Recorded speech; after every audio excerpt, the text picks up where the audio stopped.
जी बिस्मिल्लाहिर्रहमानिर्रहीम। आज जो हमारा टॉपिक है ये है velocity time graph. Last day मैंने लास्ट लेक्चर के अंदर आप लोगों को तफसील के साथ कुछ बातें समझाई थी, जिसमें हमने पढ़ा था कि what is constant velocity, constant velocity क्या होती है, ज़ीरो एक्सेलरेशन क्या होता है, यूनिफॉर्म एक्सेलरेशन क्या होता है और वेरिएबल एक्सेलरेशन क्या होता है। ये तमाम बातें आज हम इस टॉपिक के अंदर तफसील के साथ पढ़ेंगे।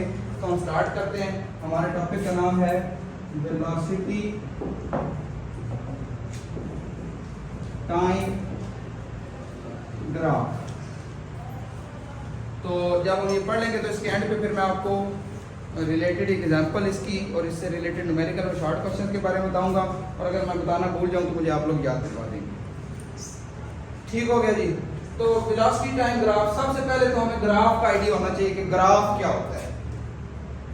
ग्राफ की 8 या उससे ज्यादा किस्में हैं। हम लोगों ने एक सिंपल ग्राफ पढ़ना है जिसको लाइन ग्राफ कहते हैं। कौन सा ग्राफ कहते हैं? Line graph. लाइन ग्राफ क्या होता है? उसमें हमारे पास दो एक्सिस होते हैं, एक एक्सिस एक्स एक्सिस होते हैं, दूसरे एक्सिस हमारे पास वाई एक्सिस होते हैं। इन दोनों के दरमियान एक लाइन ड्रॉ की जाती है और वो लाइन हमें कुछ इंफॉर्मेशन देती है। हम उस लाइन के बारे में दो तरह की इंफॉर्मेशन हासिल करते हैं। फॉर एग्जांपल, मैंने ये एक लाइन ड्रॉ कर, या ये लाइन यहां से शुरू हो रही है, तो ये सारी ये मैंने एक लाइन ड्रॉ कर। अब ये जो लाइन मैंने ड्रॉ की है, इसकी हम दो बेसिक इंफॉर्मेशन लाजमी लेते हैं। एक इंफॉर्मेशन कहलाती है area of area under the graph. Area under the graph के अंडर एरिया कितना है। तो ये ट्रायंगल बन गई है, और जो ट्रायंगल होती है, एरिया जो होता है, एरिया ऑफ ट्रायंगल का जो एरिया होता है वो 1/2 into base multiply by altitude होता है। ये एरिया ऑफ ट्रायंगल है। तो अगर हम इस ग्राफ के अंदर ये जितना भी एरिया है इसको फाइंड करेंगे, तो ये एक ट्रायंगल का एरिया है, तो हम ट्रायंगल के एरिया का फार्मूला लगाएंगे तो हमें इस ग्राफ का एरिया मालूम हो जाएगा। एक तो हम लाइन ग्राफ का एरिया फाइंड करते हैं। मैंने आपको बताया दो बातें, दो बेसिक इंफॉर्मेशन हम लाजमी हासिल करते हैं लाइन ग्राफ से। और दूसरी चीज है, ये नंबर 1 थी, दूसरे नंबर पर है स्लोप। स्लोप स्लोप का मतलब है कि इस लाइन, स्लोप को उर्दू में सादा लफ्जों में ढलवान कहते हैं। ढलवान स्लोप समझते हैं ना आप लोग। तो स्लोप हमें ये बताएगा कि इसके y एक्सिस और x एक्सिस के दरमियान रेशो क्या है। इसके y एक्सिस और, बेटा इधर ध्यान दें, इसके y एक्सिस और x एक्सिस के दरमियान रेशो क्या है, ये हमें कहां से पता लगेगी? स्लोप से पता लगेगी। और स्लोप को वैसे तो आप लोग क्योंकि मैथमेटिक्स के स्टूडेंट्स हैं, आप लोग अच्छे तरीके से जानते हैं कि स्लोप जो है वो कैसे कैलकुलेट किया जाता है। मैथमेटिक्स में आप इसको तफसील से पढ़ते भी हैं, लेकिन यहाँ पर मैं हल्का सा आपको बताऊंगा। It is the ratio between two axis, that is y axis and x axis. इन दोनों की जो रेशियो होती है इसको स्लोप कहते हैं। आम तौर पे बाज़ दफा ये रेशियो tan थीटा के साथ भी लिखी जाती है। आम तौर पे हम बाज़ दफा tan थीटा को भी स्लोप कहते हैं।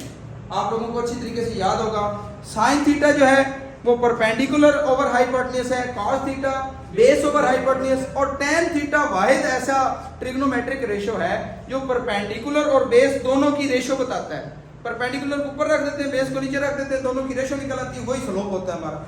ये दो बातें क्लियर हो गई। ये दो बातें हम इन दो बातों की या इन दो क्वालिटीज को हम लोग अप्लाई करेंगे उन तमाम वैल्यूज के ऊपर जो हमने डिटेल से डिस्कस की थी। उन तमाम फिजिकल क्वांटिटीज कौन कौन सी थी?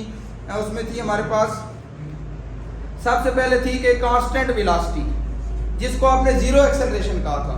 दूसरे नंबर पे थी वेरिएबल वेलोसिटी, और जिसको आपने यूनिफॉर्म एक्सेलरेशन कहा था। और तीसरे नंबर पे इंक्रीजिंग एक्सेलरेशन था। तो अब आ गया कि ये तो मैंने अब आपको ग्राफ बताया। अभी तक मैंने आपको क्या बताया?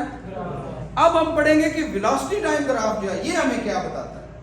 तो वेलोसिटी टाइम ग्राफ की सिग्निफिकेंस क्या है? सिग्निफिकेंस का मतलब ये है कि इससे हम क्या हासिल करते हैं, या ये हमें किस चीज की समझ देता है।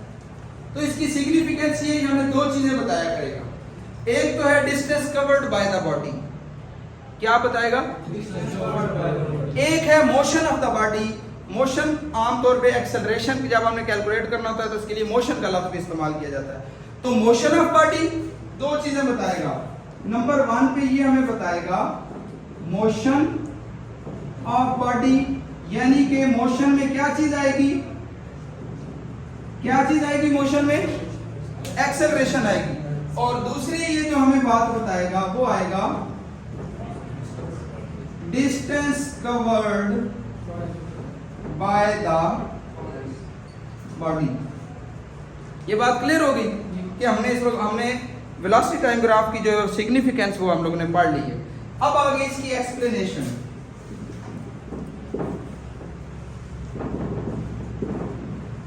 इसकी एक्सप्लेनेशन में हम लोग 3 केसेस पढ़ेंगे। पहला केस ये है कांस्टेंट वेलोसिटी। क्या है? कांस्टेंट वेलोसिटी, जिसको हमने जीरो एक्सेलरेशन भी कहा था। आप इसके साथ इधर ब्रैकेट में जीरो एक्सेलरेशन लिखना चाहें तो वो भी आप लिख सकते हैं। दूसरा केस हम लोगों ने पढ़ा था यूनिफॉर्म एक्सेलरेशन, यूनिफॉर्म एक्सेलरेशन। और तीसरा केस इसके अंदर है इंक्रीजिंग एक्सेलरेशन। कौन सा एक्सेलरेशन? इंक्रीजिंग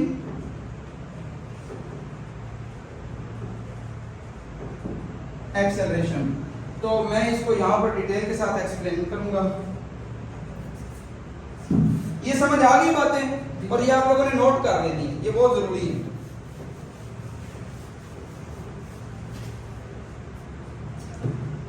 तो सबसे पहले आ गया केस नंबर 1 कांस्टेंट वेलोसिटी। तो कंसीडर अ बॉडी, इस केस 1 से भी ऊपर हम लिखते हैं consider a body moving with velocity v या in time t। Consider a body moving with velocity v in time t। इतनी सी बात आप शुरू में लिख लें, consider a body, consider a body moving with velocity v in time t, in time t। तो अब इसके आगे 3 केसेस बनेंगे। केस नंबर 1 इसकी हेडिंग मैंने दी हुई है कांस्टेंट वेलोसिटी। तीसरे नंबर पे लिखा हुआ है इंक्रीजिंग एक्सेलरेशन। तो केस नंबर 1 हम सबसे पहले डिस्कस कर रहे हैं। इसमें हमारे पास उसी तरीके से हम ग्राफ बनाएंगे।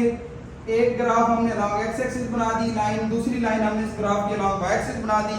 यहां पर ये दोनों कोइंसाइड करते हैं, इसको ओरिजिन कह दिया जाता है।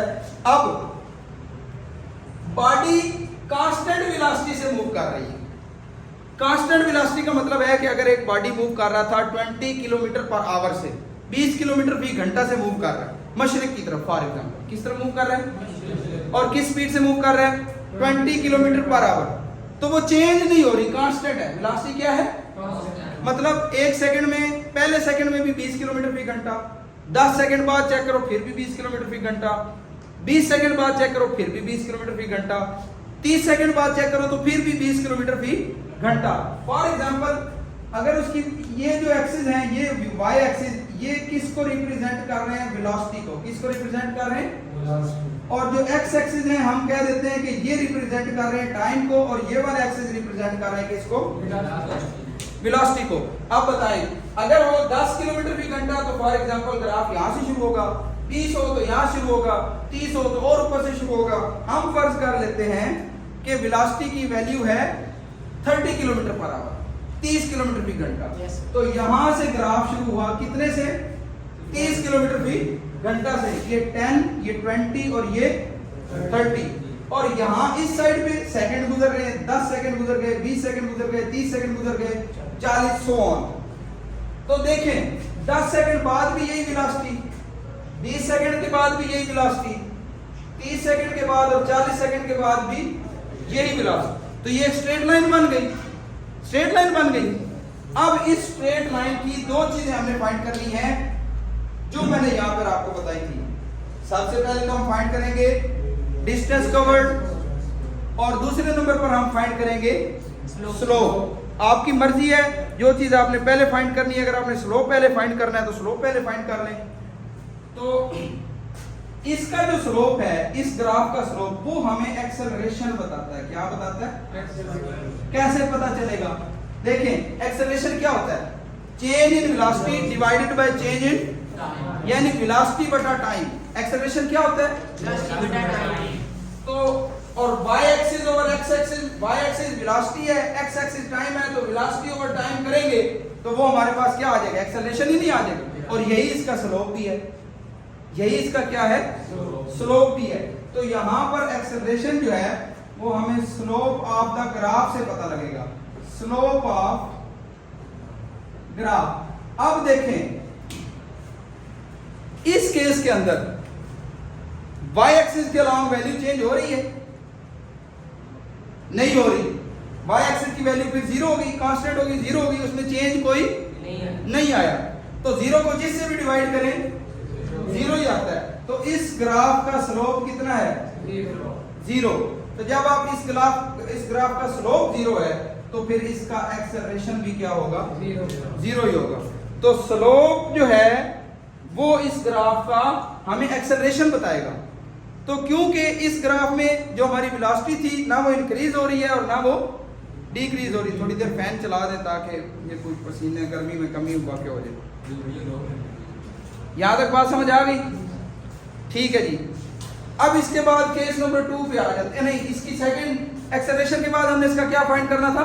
Distance covered. वेरी गुड, ये बच्चे ने बोला कि डिस्टेंस कवर्ड फाइंड करना है। हाँ जी, डिस्टेंस कवर्ड में मैंने आपको बताया था किसी भी ग्राफ की दो चीजें फाइंड करनी है, एक उसका स्लोप और दूसरा उसका एरिया, दूसरा उसका एरिया। इस ग्राफ का इस लाइन के अंदर जितना भी एरिया वो फाइंड कर लेंगे तो वही डिस्टेंस कवर्ड होगा। मिसाल के तौर पे ये ग्राफ जो यहाँ तक है तो इसके नीचे जितना भी एरिया, ये वाला सारा एरिया अगर हम ये फाइंड कर लेते हैं तो फिर ये हमें क्या बताएगा वो हम बाद में देख लेंगे। तो एरिया, ये रेक्टेंगल बन गई और एरिया ऑफ रेक्टेंगल किसके बराबर होता है? आप यहां पर लिख देंगे from the figure, from the figure. तस्वीर को सामने रखें तो एक्सेलरेशन की वैल्यू हम लोगों ने कैलकुलेट कर ली है, डिस्टेंस कवर्ड हम लोगों ने कैलकुलेट करना है।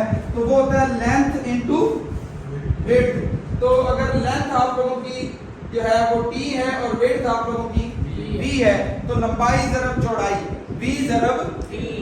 तो हमारे पास लेंथ आ गई v और टाइम आ गया t। यही आया, यही हमारे पास क्या है असल में? Area under the graph, area under the graph. और आप लोगों को पता है कि VT किसके बराबर होता है? यस, VT जो होता है वो डिस्टेंस कवर्ड के बराबर होता है। आप लोगों ने ये formula S is equal to average velocity multiply by t, ये 9th क्लास के अंदर आप लोगों ने, जब आप लोगों ने फिजिक्स पढ़नी सीखनी शुरू की थी उस वक्त आप लोगों ने ये पढ़ लिया था। याद है आप लोगों को? yes, तो बस वो वाला फार्मूला इधर पुट कर देना, that is equal to S is equal to VT के बराबर आ गया। तो ये हमारे पास डिस्टेंस कवर्ड निकला है। तो हमने दो काम किए, एक हमने स्लोप निकाला, उसने हमें एक्सेलरेशन बताया, एक हमने एरिया निकाला और उसने हमें क्या बताया? डिस्टेंस कवर्ड के बारे में बताया। ये हमारा केस 1 कंप्लीट हो गया। इसके बाद आ गया केस 2। आप लोगों में से टाइम कौन बताता था? मैंने एक बच्चे के जिम्मे लगाया था कि मुझे टाइम बताया करेगा।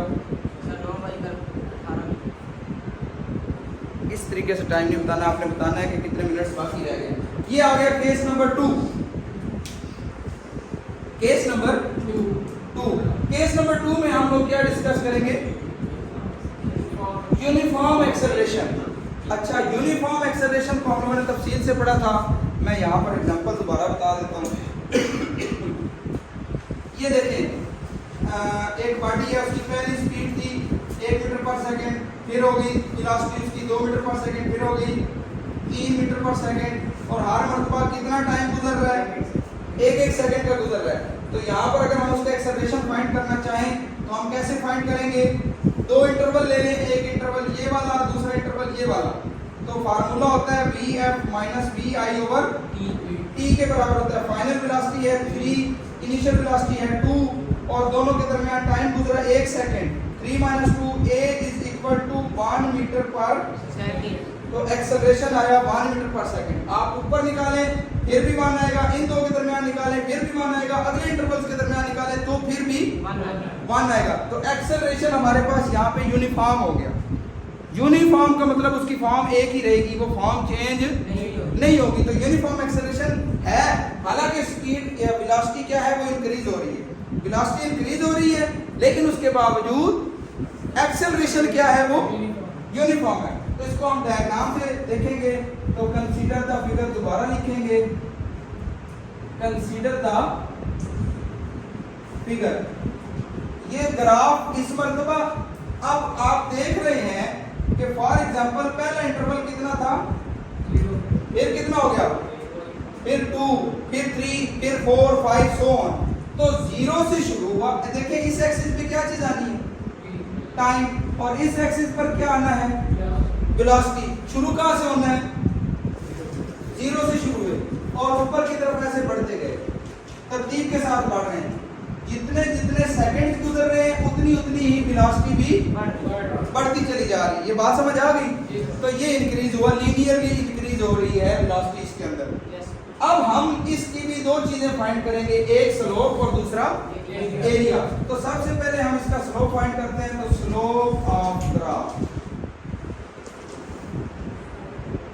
और ये स्लोप ऑफ ग्राफ जो है वो किस तरीके से फाइंड करेंगे, पहले हम जहां पे ये वैल्यू खत्म हो रही है तो उसके इधर एक डॉटेड लाइन ड्रॉ करेंगे। तो ये कौन सी शक्ल बन गई,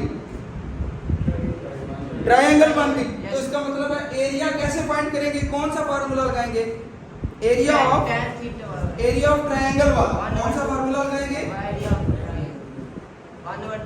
नहीं पहले हम इसका स्लोप फाइंड करेंगे, एरिया बाद में फाइंड करेंगे। तो स्लोप बताएंगे, स्लोप कैसे होता है, y over x। Very good, आपने सही बताया था।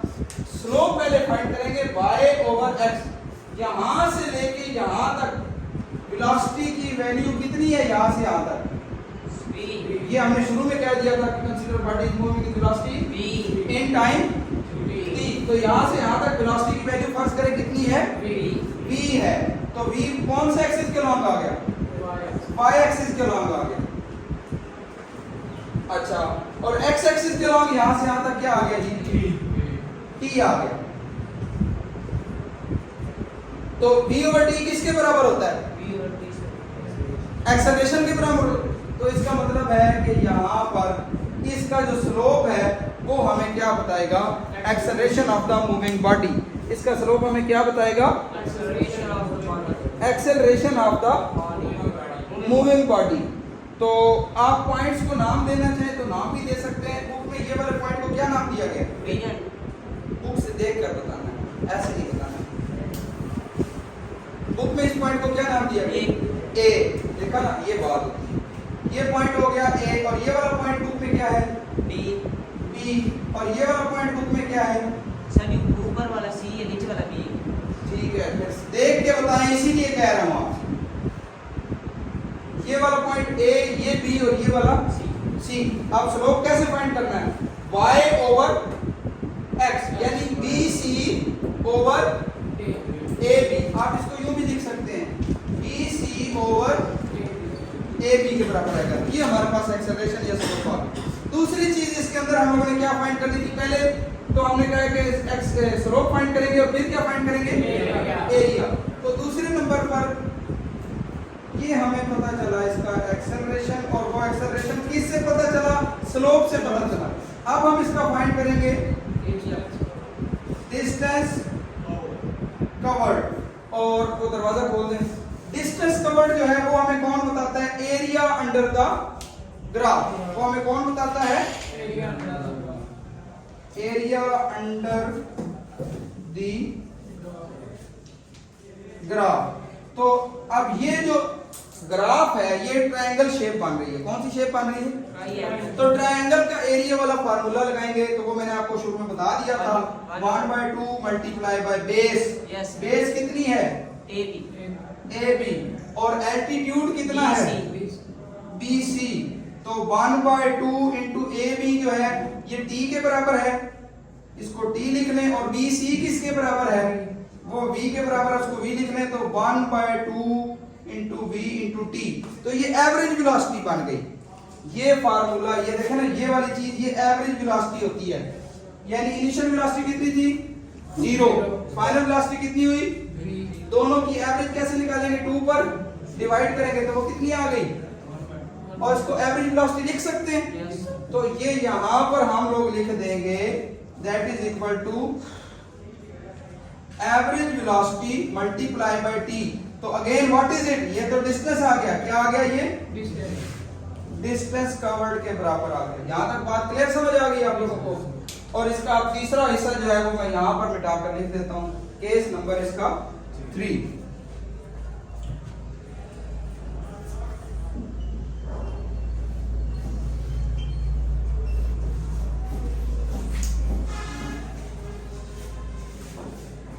केस नंबर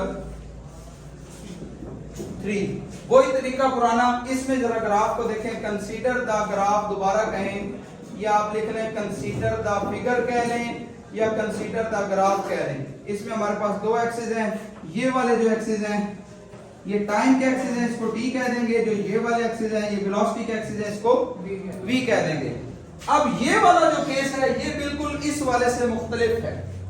इसमें जो वेलोसिटी इंक्रीज हो रही थी, बेटा ये बुक यहीं पे रख दें दोबारा।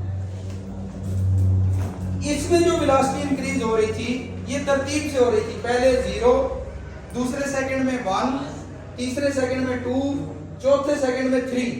लेकिन अब हम देखते हैं फॉर एग्जांपल, ये दोबारा मैं केस समझाता हूं कि पहले सेकंड में वेलोसिटी है कितनी 0 मीटर पर सेकंड।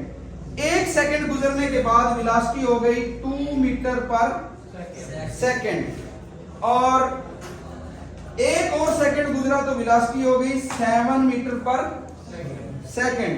एक और सेकंड गुजरा तो वेलोसिटी हो गई 19 मीटर पर सेकंड।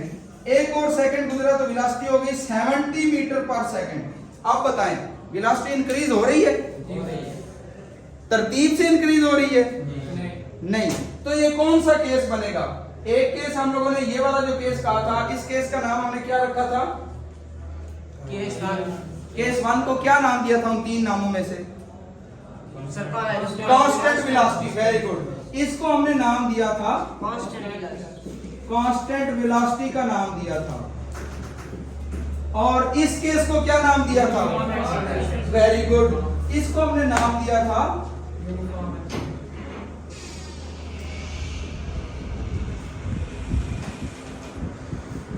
यूनिफॉर्म एक्सेलरेशन का नाम दिया था।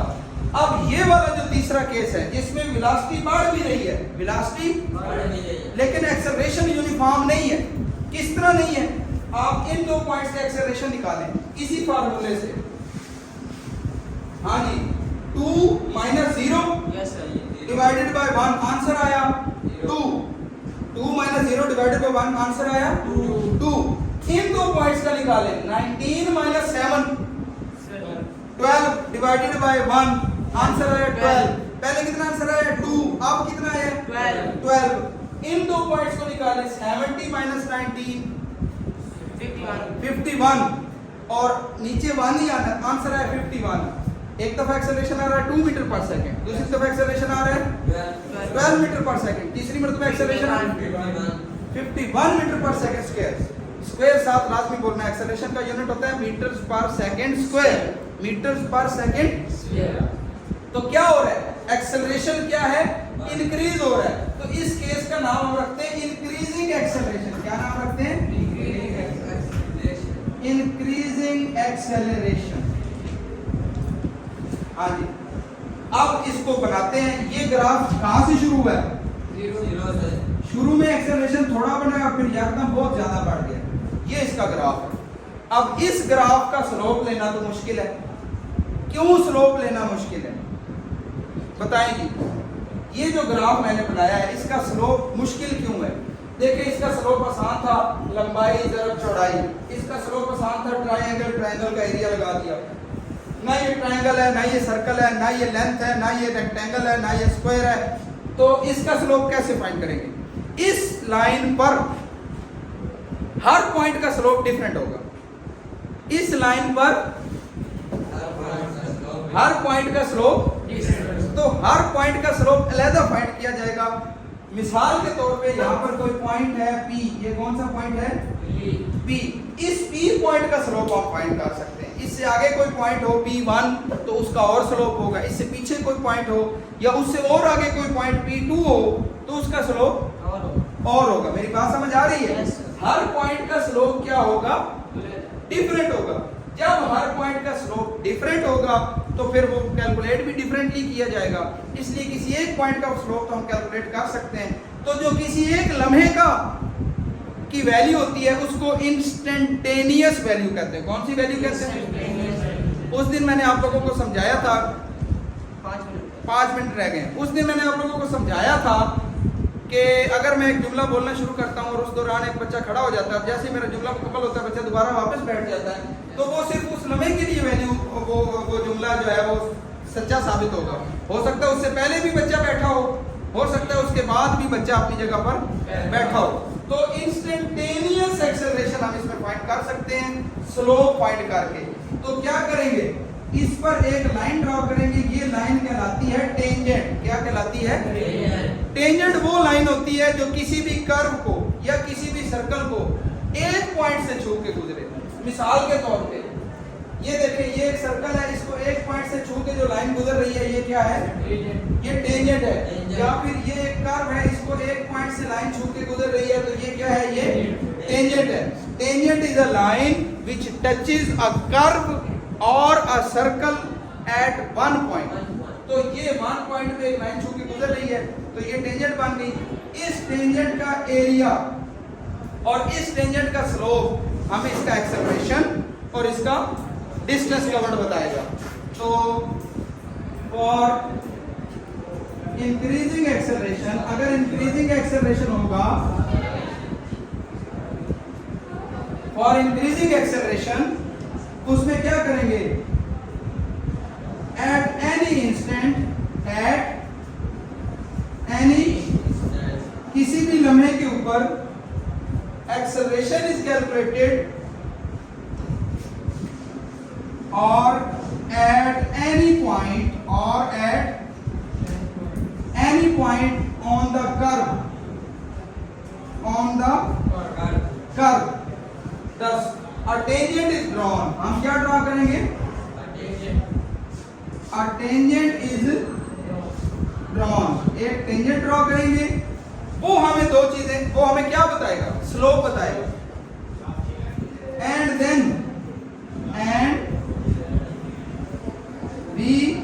हम क्या करेंगे? कैलकुलेट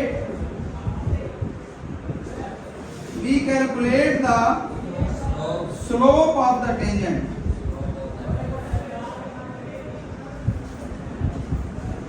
दैट गिव्स, वो हमें क्या बताएगा? एक्सेलरेशन बताएगा। कौन सा एक्सेलरेशन? नहीं, इंस्टेंटेनियस एक्सेलरेशन। कौन सा एक्सेलरेशन? जिस लम्हे का स्लोप है उसी लम्हे का एक्सेलरेशन आएगा ना। तो वो हमें कौन सा एक्सेलरेशन बताएगा? Instantaneous acceleration. And area under that slope, area under that slope gives the numerical value of the distance covered, and area under the slope gives the numerical value of distance covered by the body। Distance covered by the body. दो चीजें बताई मैंने, कहा उस point पर slope draw करें, tangent draw करें, उस टेंजेंट का स्लोप लें, वो क्या बताएगा? एक्सेलरेशन बताएगा। और उस स्लोप का एरिया फाइंड करें तो वो numerical value of, numerical value का क्या मतलब है? न्यूमेरिकल वैल्यू का मतलब है सिर्फ उसकी डिजिट बताएगा कि 20 किलोमीटर पर सेकंड स्क्वायर या 40 किलोमीटर पर सेकंड स्क्वायर। ये डायरेक्शन तो नहीं ना बता रहा हमें सिर्फ उसकी वैल्यू बता रहा है, उसकी डायरेक्शन हमें नहीं बता रहा। इसके बाद आगे इस टॉपिक से रिलेटेड जो शॉर्ट क्वेश्चंस और न्यूमेरिकल्स हैं तो वो मैंने आप लोगों को बताए थे। इस टॉपिक से रिलेटेड शॉर्ट क्वेश्चंस कौन कौन से हैं जी? 3.1 है, ये देखें जी, रिलेटेड शॉर्ट क्वेश्चंस में 3.1, 3.2, 3.3, 3.4 और 3.6, 7 भी था, 3.7 और रिलेटेड एग्जाम्पल्स 3.1 और रिलेटेड न्यूमेरिकल 3.2 वो 3.2 है। ये सारे इसी से रिलेटेड है। ठीक है, यहाँ तक कंप्लीट हो गया। कोई क्वेश्चन है? Thank you very much ji.